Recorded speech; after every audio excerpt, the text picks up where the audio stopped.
Hello and welcome. Today's program is about shellfish. Well, there is plenty of shellfish all around the country. The public at large don't know really how to tackle it. And here we've got a lovely display of them, full of life, very healthy product, which are very easy to prepare. We've got, for example, there are some beautiful sea urchin, 2 varieties of them, which are absolutely beautiful. And again, as I said, full of life. As my brother said, plenty shellfish, plenty seafood around our coast, and yet we know so little about it. They are extremely easy to prepare because most of it you actually can eat it raw, and when you cook it, you will see it. The lighter preparation you make, the better they come out of it, though they're not intensive flavor. You have here clams, mussels, sea spider, winks and winkles. A good crab should be heavy. And what I mean heavy is that you've got to hold the crab and feel it. It should be full of life. One thing you've got to be careful is not to get your finger catch into the claws.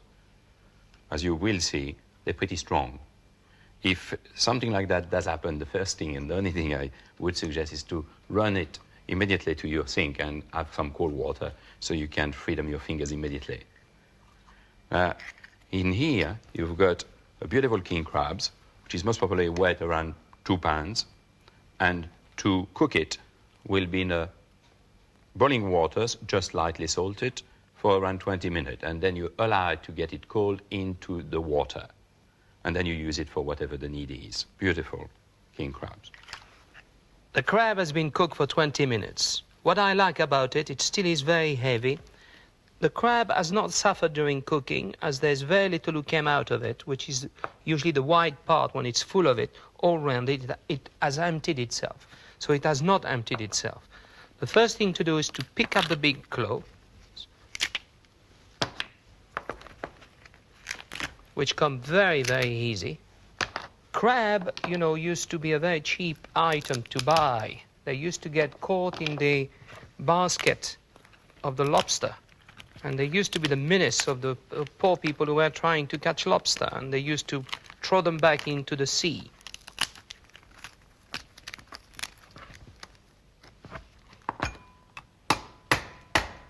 But there, use your finger there to pull the inside out.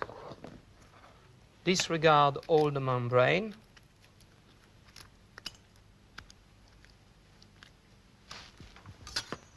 Split it in 2.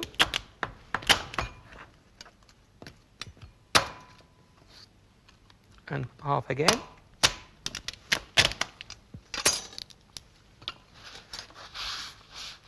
And then we go to what is absolutely very interesting, to the inside of the crab, where so many people disregard it.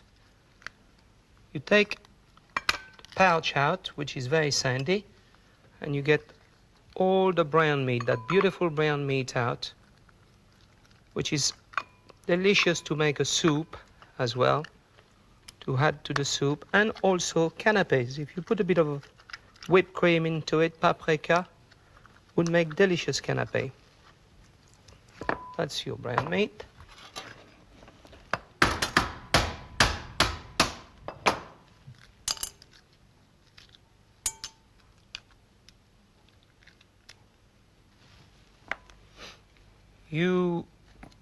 After it has been cleaned, we'll go through it very, very carefully to make sure that we haven't got any shell. There's a cartilage in there.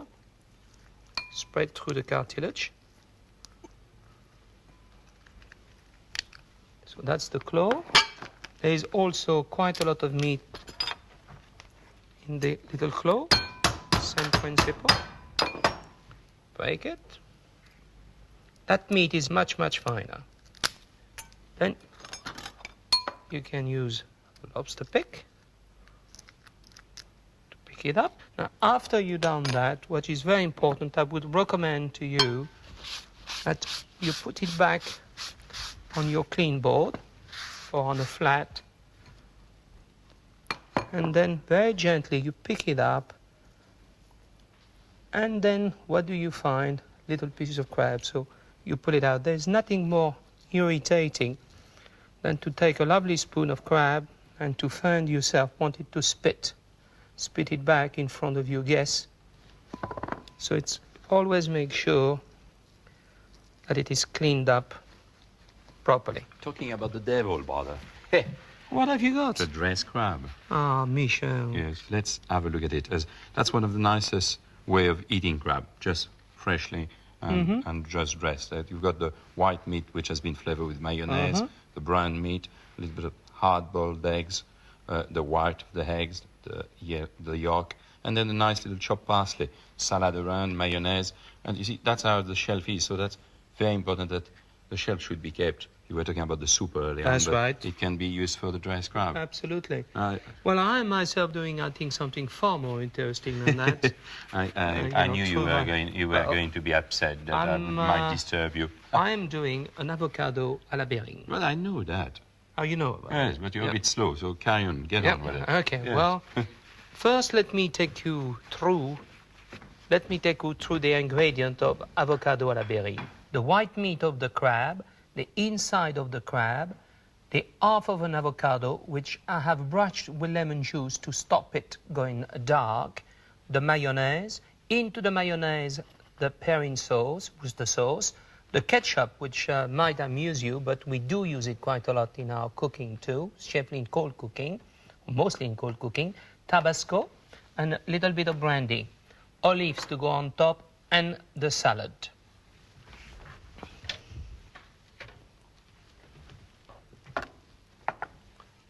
The white meat of the crab, which has been mixed with the brown meat of the crab, the mayonnaise has been added to it, on which we put the ketchup, the brandy, the Tabasco, and the Worcester sauce. Pick up your avocado, a little tip, cut it a little bit underneath. So what happened, it will be seated very properly on the plate, so people won't eat in it when it is wobbling all over the place. Mix it again thoroughly. You see, it's quite floppy. We don't want a mixture which is hard.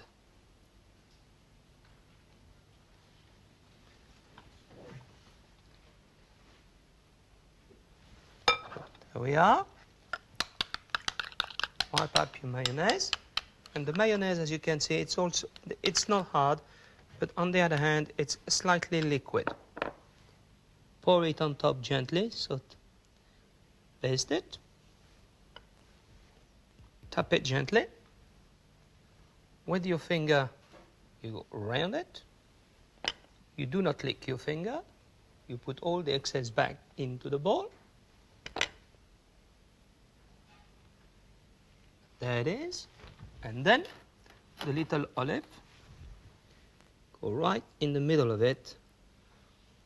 Round it, round your plate. You will use your tomato and your lettuce. Avocado à la berline.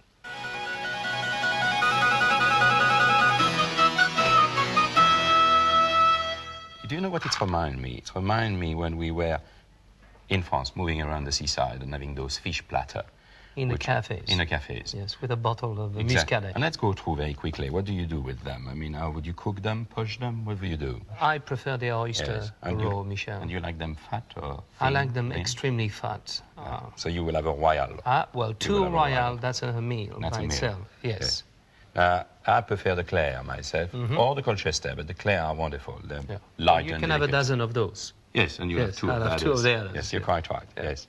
Now, winkles, crockles, and all those little things, you will cook them lightly in water. Very lightly. The little winkles, lovely with an aperitif. Yes, I think you see if you cook them just in water, a little oil with it, a bit of salt for half an hour, and serve them with bread and half salted butter, then again, that'd be a lovely meal. That can be served at home, and it can be served on a Sunday lunch while you're waiting for your Sunday lunch. What do you think of the mussels? Well, first we have the clams, very heavy, who makes Yes. a delicious soup. The little horns, which is of the same family as the clams. And then we go down to the mussel. There are many, many different types of mussel all around the world. Those one are the Welsh mussels. Those are Welsh mussel. So Yes. first you scrape them, And you can feed take the bib out. You can feed them if too. you want to keep them, you can feed them. You'll have them in cold water and just a bit of oatmeal or flour And in fact, it's good, as not only you keep them alive, but they feed themselves and they get rid of their rid. They get rid of their grit, which is very good. As when you cook them, you don't have any problem of having them sandy. Exactly. So clean them up nicely, then you cook. And what a lot of people don't know, you can actually eat them raw. And I've opened one. Little sprinkle of lemon is absolutely delicious. Now, we've got a lovely sea urchin there, which I would like to open and see what we've got in it. We use it fairly often ourselves. But none of those products, or very few, are used here. I'm referring about Britain, which is a shame. And look at that, it's absolutely beautiful food. Very meaty. And very healthy. And very healthy. Now, this is the part which you eat, that yellow goldish part. That can be absolutely perfect. The Scottish lobster. Why is the lobster blue? Now, well, the reason is that we've got it is alive there. In fact, it's got rubber band around the claws, so it can't catch your fingers. And when you cook it, well, it becomes pink, or red, in fact. And that's why it's blue colors now. And it's a lovely color. From blue to red, it's quite amusing.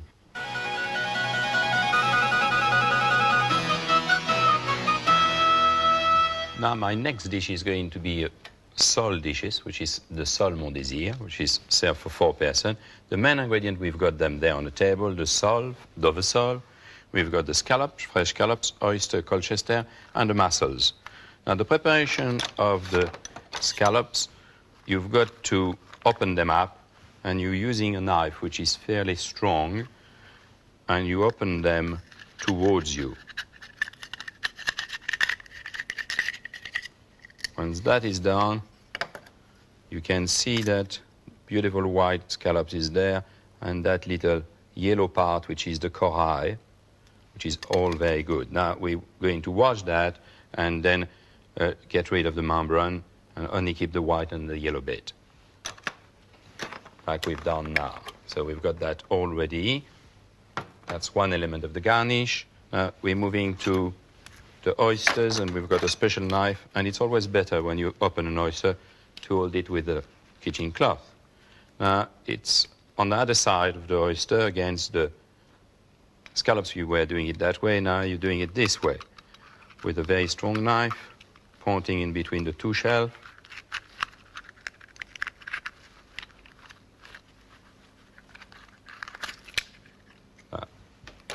Now we've got a lovely oysters, and we're just going to take it off the shelf. That should be done on the top of a little bowl with the muslin, so the juice will be used for the sauce, for the poaching. So that's for the oysters. Now we've got oyster ready next to it. Moving to the mussels. Mussels, well, some of them are clean, but very often you've got little burbs. So what you need is a little knife. Clean them, that's the burb. You can see, it's not very much, but you don't want to hit that, it's chewing. So you get rid of that with the point of a knife, scrub the mussel a little, wash them well in water, and then when they wash, in a pan with a little white wine, cook them for 3 to 5 minutes. So we finished with the seafood.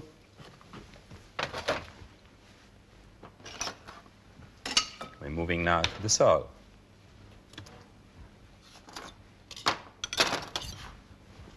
What we want to do is to take the skin off the sole.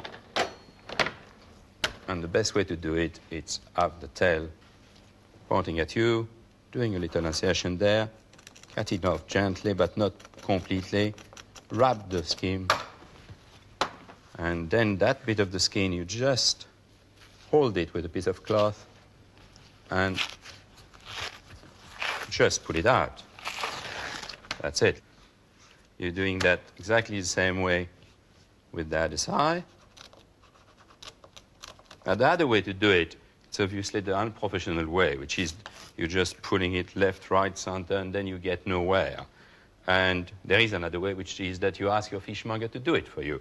But you should ask him to do it when you're there. You don't ask him to skin the sole in advance.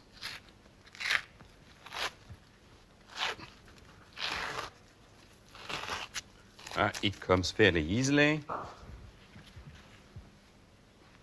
And now we've got to get a pair of scissors and a nice sharp knife. Now the scissors, what we want is to cut all the outside bones. As you don't, nobody will eat that.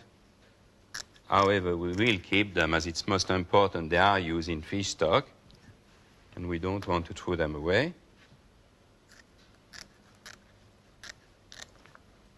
I'm just, in fact, the heads go off now.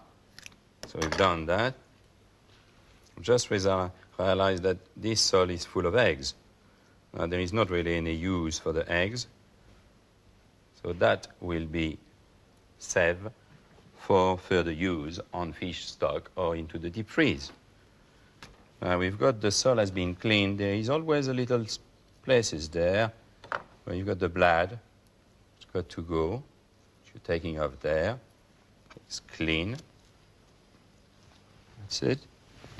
And what we've got to do now, and to be aware, is to do a little incision right in the middle, along the bones, which is going to help the sole to cook. So we've done that. And you cut as well the bones with the point of a scissors in 2 or 3 places, so the sole won't disturb when it's cooked. So now we're ready to place them on the baking. I'm moving to that point. Got a tray which has been battered. Chopped shallots has been placed on the top. And now we're going to place the sole for the poaching, which have been fillet.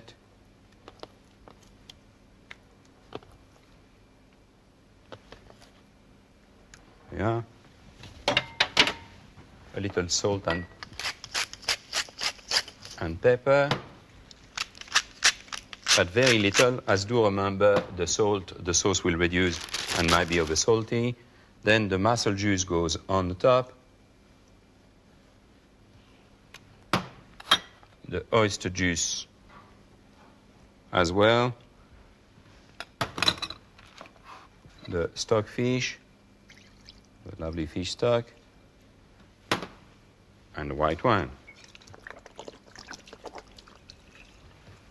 Now you place the grace-proof paper on the top, which has been lightly battered. And needless to say that the trimming of the sole, which I've cut all around the edges, will be kept for further use for fish stock or put it in a deep freeze for a sauce. Now I'm placing them onto the baking sheet onto the stove, as we want to bring it to the boiling point. And just after that, as soon as it's boiling, it's going to the oven. After 8 minutes of cooking, you take them out of the oven, bring them to the stove, just double check if they're nicely cooked, and they're beautiful, and drain the liquid, the cooking liquid, into a muslin, which you're going to use for your sauce. Switch off your oven, put it back so it can be kept in the heat. Oven off, and the salt can be kept nice and hot. And the juice has been drained into a pan for the final reduction. So I've got my reduction now, which has been reduced to 1/3. That's the cooking liquor. So I'm now ready for the finish up of my sauce. This is the time where I should add the double cream. What are you doing? What are you doing there? I come to watch. I come to finish it. I was going to say, it is finished. It needs the finishing No, touch. would you mind? It needs the finishing touch of the master. Shall we do it together then? So we will have the cream Yes. into the liquor And you've got to let it boil for 3 minutes. for 3 minutes. I think you can pour it all together. I don't like very much the way you sneeze it when I particularly sneeze the whole lot.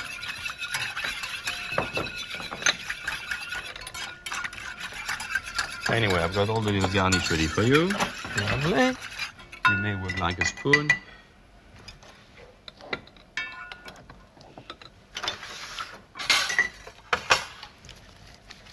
Bit of salt. It's a lovely sauce. I like the color. You mind? Well, after all, I've done almost all the work. No. The sauce is the most important part So you of the don't- dish. Can I give you the... Yeah. Yes, the scallops. Fine. For light poaching. Here we go. All the scallop, the little corail in it. As you can see, the sauce just cover the spoon. Oysters. Don't plunge the mousseline into the sauce. Don't let it boil, just That lightly is poach. terribly important that it mustn't boil, otherwise it becomes very, very chewy. Exactly. And then last, of course, the mussels mussel. that have been cooked. They have been cooked.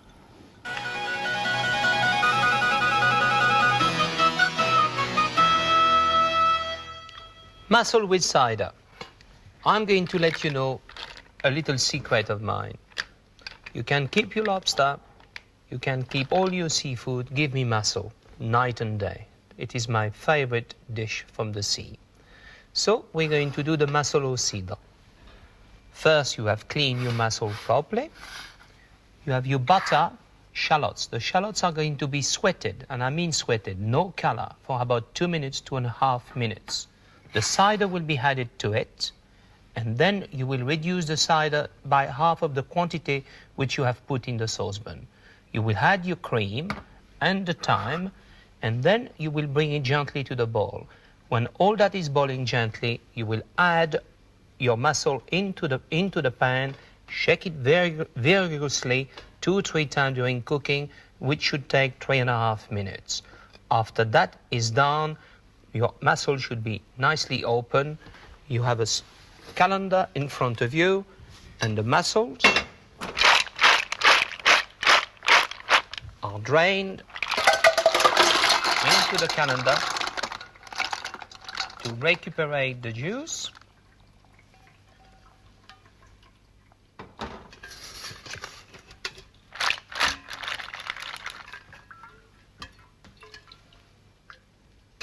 The juice is added to the saucepan to be further reduced. Take your mussel, open them up. It takes about 20 of them per person.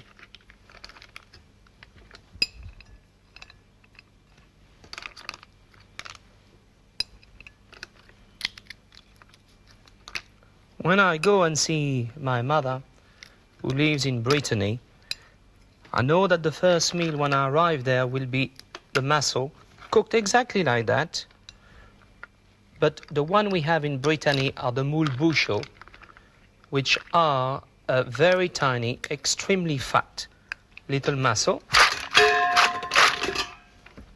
And extremely clean. There's very little cleaning to be done with those. So you have arranged your mussel on the plate.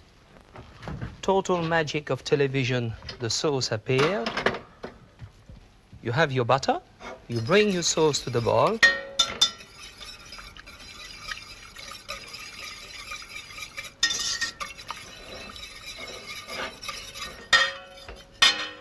You add your butter gently into it. You keep on whisking it.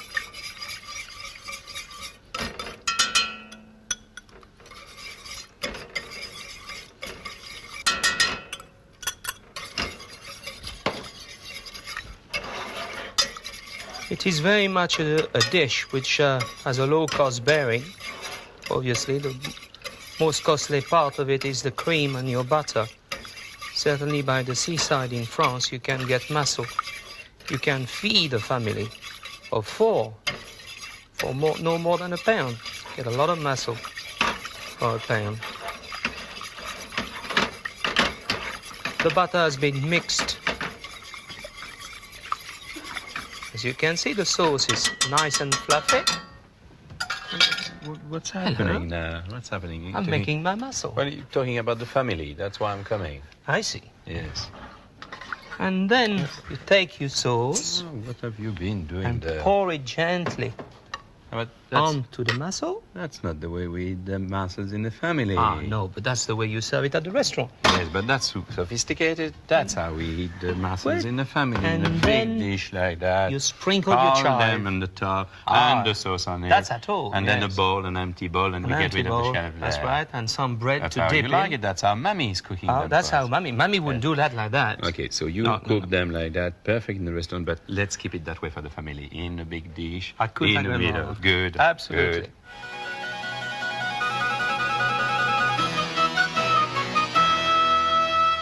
Now I'm going to make a sauce nantua. I love sauce nantua. You like Any it as a soup? leftovers, I make a soup with it. Well, let's have a look at it as either as a sauce or as a soup then.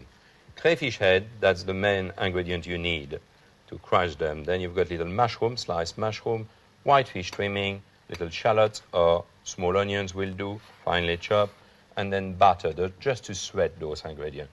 Then you need the cognac to flambe, a little cayenne to flavor and spices your sauce, fresh tarragon chopped, and butter to finish your sauce when the sauce has been cooked.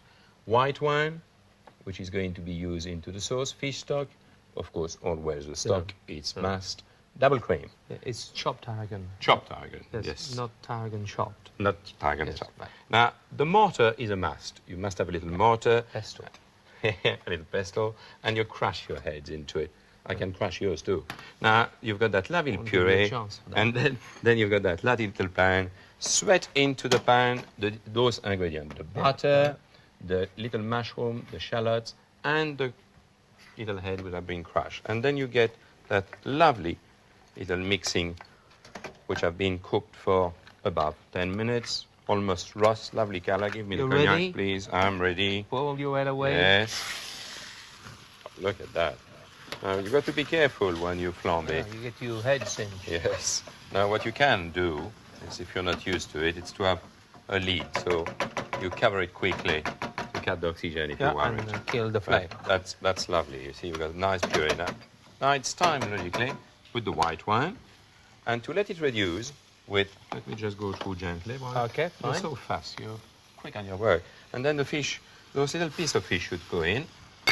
White fish and the white wine, and then you reduce it for a few minutes. And then you add, when it has been done that way, you add your fish stock. There we are. Your cream. If you can put the cream, Albert. That's it. And the tarragon, and of course, a The little paprika. cayenne. Cayenne, Then you yeah. let it cook, and then you've got that lovely sauce, which you can see the texture, and it goes to the liquidizer through a sieve, and then that's the finished product. Of course, you let it cook for around half an hour. And let's have a look at the texture. You see, the beauty about that sauce, the sauce nantua, is that you use all the leftover. You can have crayfish head, trimming in a deep freeze. In the freezer, Nothing is, absolutely. we don't lose anything in a restaurant. And the other thing is that, look at that, it goes looks beautifully beautiful. well, that sauce, with crayfish or langoustine. Yep, that looks And if beautiful. you can't find shallots, it's important to remind people that a Sweet mild onion. sweet Yep, onion will do sweet beautifully onion well. should be fine.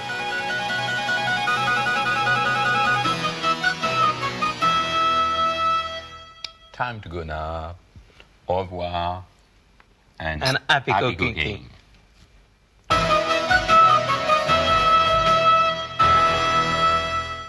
Hello and welcome.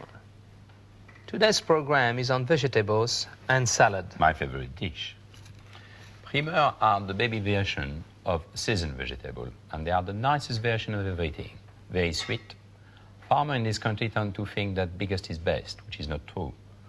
Although it is changing, because recently a farmer, amongst millions or thousands of farmers, wrote to me and asked me to draw the size of the vegetable which I would like to get from needed. him on a piece of paper.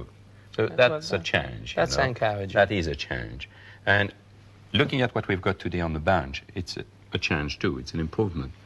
Having said that, I mean, it's easy to say that as we've been able to get a lot of our supply today from the continent.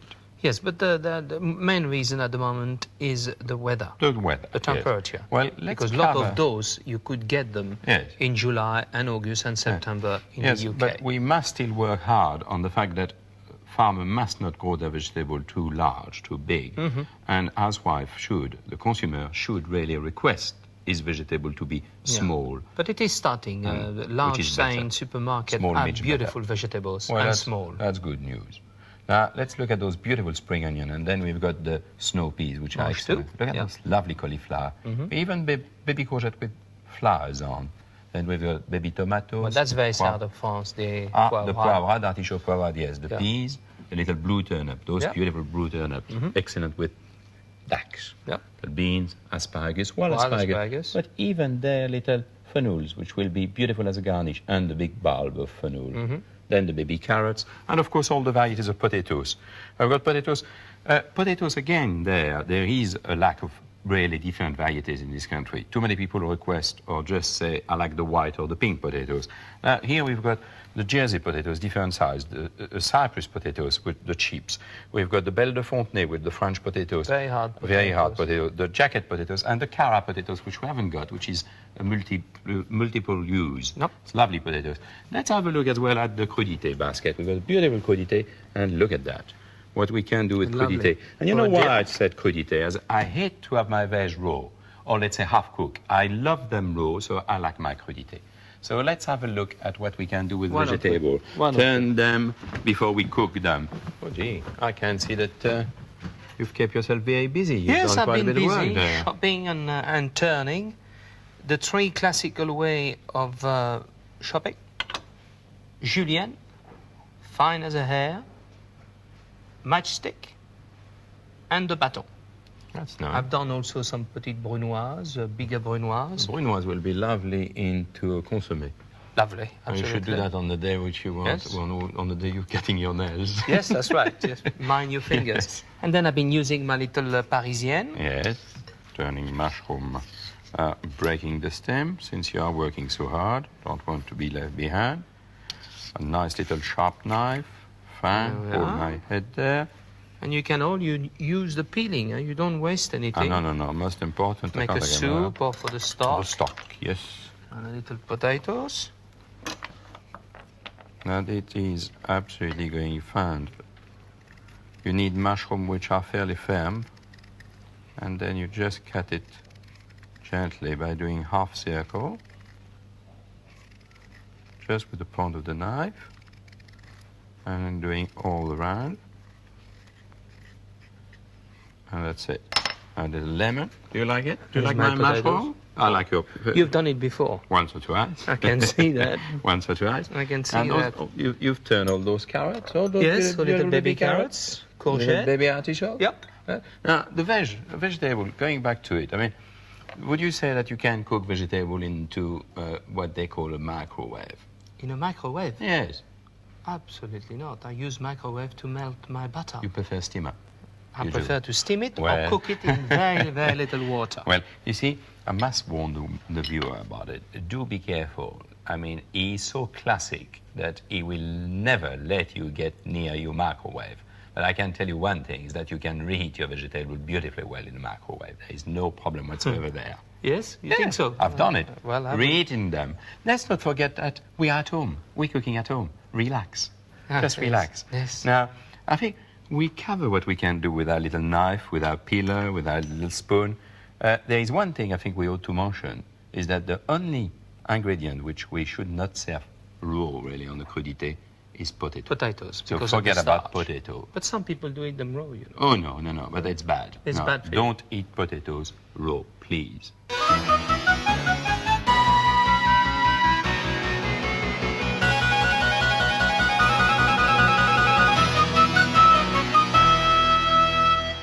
I'm going to demonstrate to you how to do a pomme darphin. Let's walk through the ingredient. A non-sticking pan, clarified butter, which we've seen before, shredded potatoes, and shredded courgette. Clarify butter into the pan on a fair heat to start. The potatoes have been slightly salted so that they weep a little bit.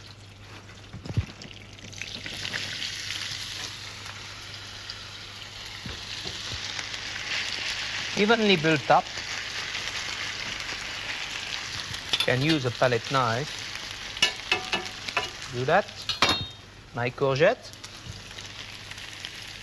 Spread around.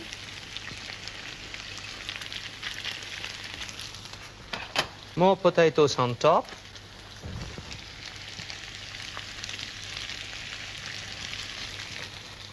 I've used to shred my potatoes what we call in our kitchen a mandoline. If you haven't got a mandoline, it is quite all right to use a grater to do your potatoes and your courgette. This is going to take about 15 minutes to cook, so we're going to see what my brother is up to while that is cooking. Well, I'm doing a dish which is slightly different than what Albert has been doing, but still with potatoes. This is a potato pie. For 6 to 8 persons, these ingredients are basically potatoes, herbs, and cream. This dish will make a real winner with children as well as granny. It's delicious as a side dish as well as a main course, say with a drink in the garden or with a little salad. Beautiful dish. Now, the ingredients, as I said, are potatoes. We've got onions, very finely sliced. We've got single parsley, which have been snipped with tarragon, the butter, which we're going to use for cooking, the nutmeg, and the seasoning, salt and pepper. First thing to do, you've got to slice your potatoes. Now, to do so, you need a mandoline, and you just need to slice them 2 millimeters thick. You do it that way. I've been doing that a few minutes ago, so we've got it ready for us there. Let's move the potatoes away. And the mandoline. So that's our potatoes ready. You need a large pan on which you're going to cook the potatoes with the butter. So first your butter, which you melted very quickly there. And all together goes to the ingredient. Onions. We just want to make everything sweated for a few minutes together. So the onions are in, the potatoes,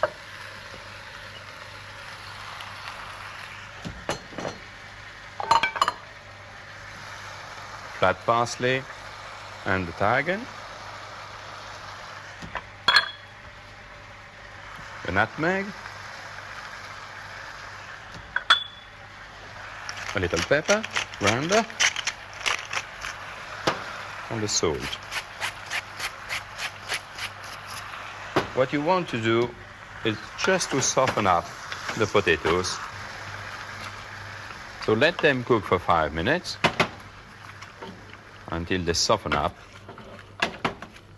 But in the meantime, since I've got another version which have been cooked and allowed to get cold and drain, as you can see, so I'm going to use them for the making up of my tourte, of my pie. To do so, now I need the pastry, the puff pastry, which I'm going to get out of the fridge. And some of the base of what I'm going to need.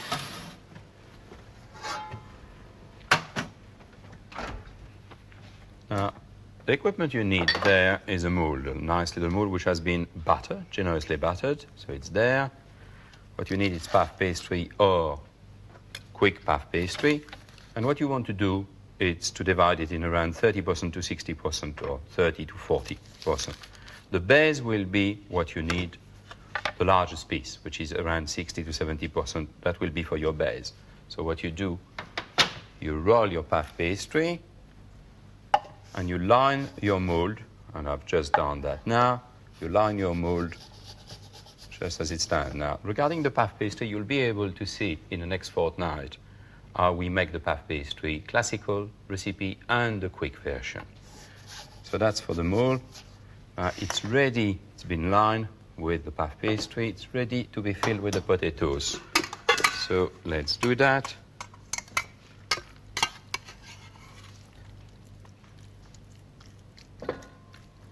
Nice and moist, as you can see. Just got a little more than what. No, that's perfectly all right. All gets in. That's done. Just what you need is the lid. which has been made with the other part as 3. Now, egg yolk with the brush. Just brush around the edge there to make sure that the 2 pastry, the top, the leads, is going to get very nicely and tidily bound into the bottom part. Roll that top part onto your tourte. Do with your fingers, bring the 2 together. Do be careful not to have a slice of potatoes caught into it. That's it. And cut the excess with a little knife. So do that very quickly.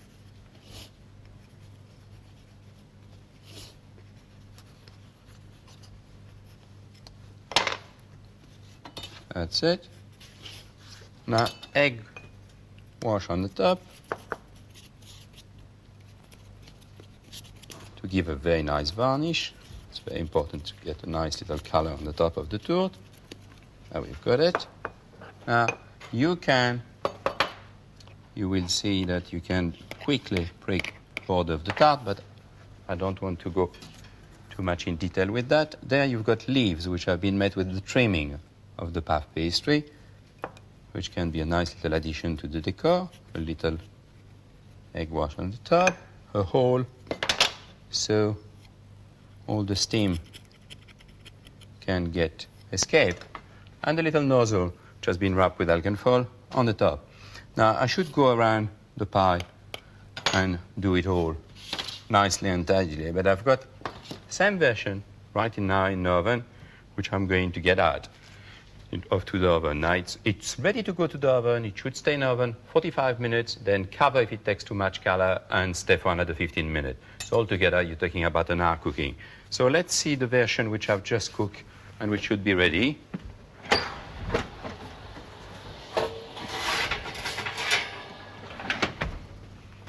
That's the cooked version of the potato pie. Now, what I need to do is to pour some fresh cream through the nozzle, which have been boiled, and reduce a little.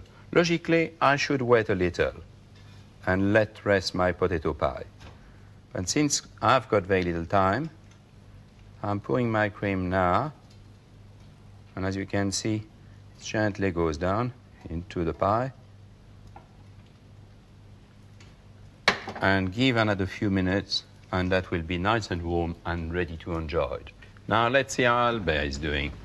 Oh, it smells good, brother. Have you cooked the other side? Of course I have. Oh, beautiful. Nice and colored all around. Crispy. And moist in the middle. And moist in the middle. The way I like it. The way we like it. Are we going to share that? We're going to share it. Good. Cut it in half. All for it. All for it.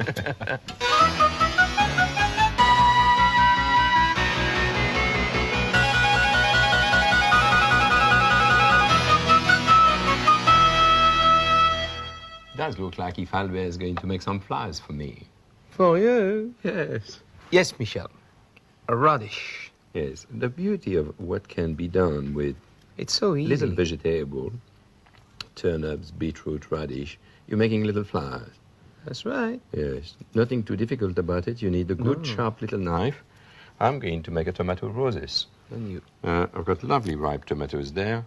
And I start from the top, take the point of my knife, and go along the skin. What I want to is to take the skin very gently. What I mean is that not to go too deep. So this tomato is lovely, but just see what I'd like to do with that little bit of white cheese there. Yes. And that can be a canapé. Exactly. Done a few there before, and you can do all shape. When they're in the water, they bloom. Yes. With little cubes of ice with it. Well, you need ice, Albert, you're right. We've done an onion. So I'm going around the tomatoes. That's an interesting one. Yes. You like to do that? Yes, and I like a little coloring into it, food coloring. As we both of us are against coloring, but when it's a question of putting it on something which you're not eating, if it is for presentation purpose. We do a lot of flan we don't mind. at gavroche with potatoes. So yes, exactly. I always put a little bit of yellow coloring or karma. Now, I'm just almost over. And the same with the leeks. I put a bit of coloring on the leeks, which I do, but that's easy to do with the leeks, too. So what you doing? Well, I'm making my way with that tomato, which is It's beautiful. too, yeah, but it's too soft A bit to do soft. a flour. It's overripe. Yeah. Now, I finished going around now. So I'm taking all the skin off the tomato. Gently, it's coming. You got a problem. Why should I? I really love that onion, Michel. I haven't got a problem. You've got a Really problem. is Look. quite something. You can Now, pull it through. can we Really have a look? something. Can we have a look? So, Michel, all you've got here is a piece of tomato skin. That's exactly what you need to make And a you're going to flour. attempt to do a flour with it. Yeah, I I am. say attempt. Yes, I am. You think you'll succeed, Michel? Well, I believe I do. God, you're doing a good job. I believe I do. Well, I haven't done that for years. Now, come on, don't be modest. Well, you've done one a few minutes ago, and I bet that It's anything not bad. that It's not I bad. bet anything is not going to look as nice as No, mine. yours looks look at that. yours look better, Michel. No, I wouldn't say have that. to I admit. wouldn't say that. Look, yours is pretty close to mine. You are kind. Well, when I make flowers, I think about mother. Now, what can be done as well is with those lovely little tomato flowers. You Yeah, can do flowers and as that's well. easy you just, done too. Well, you just cut little- them. I mean, this one is fairly big, so we'll cut them in 8. And what you do, you just open them up. And you can always put something in the middle, Michel, don't you think? A little hard-boiled egg.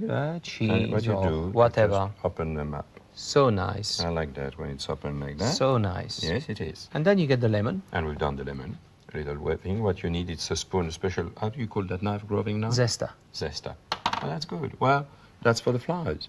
Yeah. Eh? There's all sort of things you can do with leeks can be vegetables. used. I use carrots. Yes.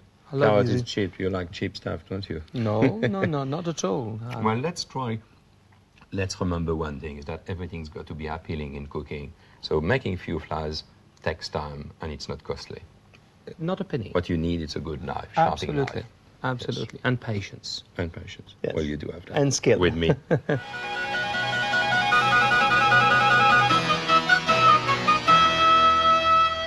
Let's have a look at some vegetables puree. We've done carrots, leeks, spinach, fennel, Brussels sprout, which have been blanched, and the heart of an artichokes. They've been put in the blender with little cream. That's the carrot. Look at the beautiful color. There haven't been too much cream. That's the secret. Well, We have the leeks, Mm-hmm. the spinach. Look at the color of the spinach, Michel. Beautiful color, not overcooked, just enough cream. And then we have the fennel. There we have the Brussels sprout, which I've blanched prior of that. And then the heart of artichokes. Which is much coarser. And That's which the you- one I which you- prefer, which you Michel. prefer. I like my puree That's coarse. a nice coarse one. Now, to do those puree, you use obviously those kind of equipment, which are Yes, very good. either the robot Yes, or, or a blender. Robocook or a blender. And then you obviously add cream into it. A little cream, which you make it- mustn't overdo it. Which make it moister. I'd rather put a little Right. bit more cream after when I warm them up, because they certainly can be done Yes. prior of having the dinner, long prior having the dinner. You've noticed that some of the puree don't blend so much and tend to, not separated a little. Mm-hmm. So sometimes you've got to add on some vegetable a little rice or a little potatoes. Yes, but but sometimes they lose the color as well. seldomly, yes. So the celery, if you use a celery, I lose the color, so That's you very would true. cook it in milk. Very true. The nice thing about puree, which I think is wonderful, is that you can prepare them, cook them, Oh, well in and advance. reheat them gently in the bain-marie the day before. You can Absolutely. even put them in the fridge. No They problem. will not suffer. So it's a nice veg. I think it's, again, something which is overdone. I mean, people use puree a bit too often. those Yes, days. it can be baby food. Baby food, and we've got to be careful Yes. of that. I like it with game myself, Michel. You're right, but then it's got to be coarse. Coarse. Coarse puree. A coarse puree with game. And then I like nice, bright color. For example, I wouldn't mind about a nice carrot Got that. or the spinach color. I mean, that will be perfect with game. Puree can be a lovely garnish, but can be boring as well. The other thing to remember, I think, is the sauce. Yes. Would you say that a rich sauce should never have a puree? I mean, You need a brown sauce, nice, and, a gamey sauce. yes. You don't want a creamy sauce. No. You certainly don't want a puree on fish with a cream sauce, because that would be sickening. Agree. And the other thing on puree, and I don't think, that is something which for the viewer to know, you can serve them into a lovely little puff pastry, duck shape or fish shapes, a little croustade as well. We've done a few little croustade there. Little choux bands, which can be just filled with pipe and then, garnish and serve as a puree, even as an appetizer. can serve it as an appetizer. Why not? I had As an that a few times aperitif, in the yes. summer. Absolutely. Perfect. So puree are of a great interest, and you can do a lot with it. The interesting thing is that don't overdo it, I think, is something to remember. As if really you start using it too often, then not only your guests will be fed up about it, but your family will be fed up. They will say, I'm not a baby anymore. So puree, fine, but don't overdo it.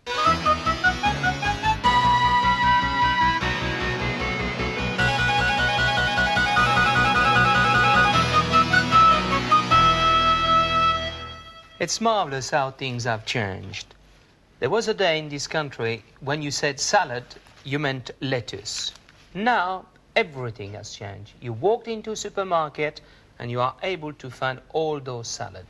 You got the iceberg, the cos, the radicchio, the curly web with a touch of red, common lettuce, lime stalk, corn salad, pourpier, curly chicorée, oak leaf, and the watercress. Which I'm going to use. You can make a meal with a salad. What about that? Oh, this is a common tub, which you use to wash the salad. Oh, God, I didn't notice that it was right in the middle of the salad. Yes, very handy. Yes, well, I'm going to take your watercress for my salad, and I'm going to take some of those Belgian endive. Yes. The recipe which I'm going to prepare is called salad japonaise, and it's served for 4 persons.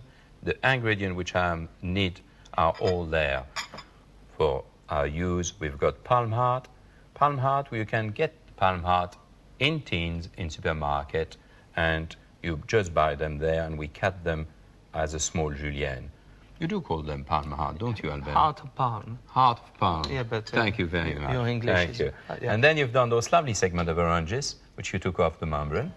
So you've got them there. We've got the seasoning, oil, peanut oil, the vinegar, white wine vinegar, the mustard. We've got as well single parsley. Well, we've got, in fact, better than that. We've got the chervil, Yeah. which I love. And then we've got the watercress. Watercress, which we've done just a bit beforehand and kept into a kitchen cloth. You can see that. Beauty of keeping salad ready is that you don't have to obviously peel it and clean it at the time. And you can keep it into the refrigerator. But do remember, don't put it into a place into the fridge, which is too cold, as it does if it is 0 It or burns. 1 degree, it burns burns. it. We call it burns it. And then the salad's got to be chucked away. You can't use it. So that's that. I'm going to start putting the salad together. During that time, why don't you explain us a I'm bit going to talk about seasoning. Seasoning and and oil and different vinegar. and different mustard. So I leave that to you. I'm starting to clean up my Belgian endive. Okay, Michel. Excellent. Now I'm going to wipe them off with the Well, little kitchen. seasoning is a very important part of the salad. The more content water you have in the salad, the more heavy you want the seasoning to be. If you do an iceberg, I'll have no hesitation of using olive oil and a very strong vinegar, balsamic vinegar or a wine vinegar. If you do a delicate lettuce, then I'll go through the sesame oil or a peanut oil, and I will use a sarcent malt vinegar. Why not? The mustard which I invariably use are 2 mustard. Mustard moutarde de Meaux or moutarde de Dijon. But you mustn't overdo it with the mustard. And clean mustard. And clean mustard. Not mustard which are flavor Exactly. and which are too strong and overtaking on the flavor Yes. of your salad. Do not interrupt when I'm Oh, I talking. finished. You get on with your So salad. you better move on. Be a bit quicker. Also, I'm sure you remember Mother always put a touch of cream in her dressing She did. and a squitch of a garlic. Yes. And she's quite famous for her salad. So how are we getting on? I'm ready. I'm ready Yeah. for you. Just disregard a few little hard leaf. I've wiped up some of Yes, I've the noticed you have not washed, but Well, wiped. I With- don't I agree like with you. washing Nope. the Belgian endive. Because the water No? content goes Yes. in. Here and, you are. So what I need is to mix my seasoning. Salt, the pepper grinder, the salt. We want the vinegar. And we want the mustard. I'm going to give you a hand on that. Thank you. Be quicker. You can't wet of eating that salad. So that's that. And I guess you want the oil, the peanut oil. That's right. There you are. Make a good blending. So hold on. All finished. Already So there. shall I put the salad together now? Now, My watercress is ready. Olive there. What I like is a little bit of artistry. Yes, you're going to do a cake with it. Yes, I'm going to do a little cake. I'm going to put the leaf outside like that. You see? Now, there's that. And to place your segment, which you've done for me, around, and the watercress, a little bouquet of watercress in the middle. Yeah? You see, that watercress is beautiful. The leaves are small, which I like. That's it. A segment, let's put that away. Segment of oranges around. I like when you give me a hand, you know, I mean, to make change. Oh, I help you morally, Michel, and I'm going to heat it too. Yes, I bet you are. So, Now, that's it. that looks good. Yes, it does. Well, I wonder if people are not going to think that it's a fruit salad. It isn't, I promise you. It isn't. And then you add the now, palm. my little hard plum, which I just sprinkle on the top. I'm going to... Are you going to put the dressing? Pour the dressing? No, I'm going to put the Okay, shell. you put I'm the going to do shell. the last thing. The last thing. The last is always the best. It is. Here we are. Little dressing. Lovely. Not too much. No, Not then too you much. let me It's do it. delicate. Let me do it. Yeah. That looks beautiful. You know I'm where going it to go- eat it. You know where it goes beautifully well? With what it With will a go beautifully nice well? omelette. I will have it. You will have it. No, you took the word Michel, out of my it is mouth. time to go Is it? and to wish everybody happy eating and happy cooking. Goodbye, everybody.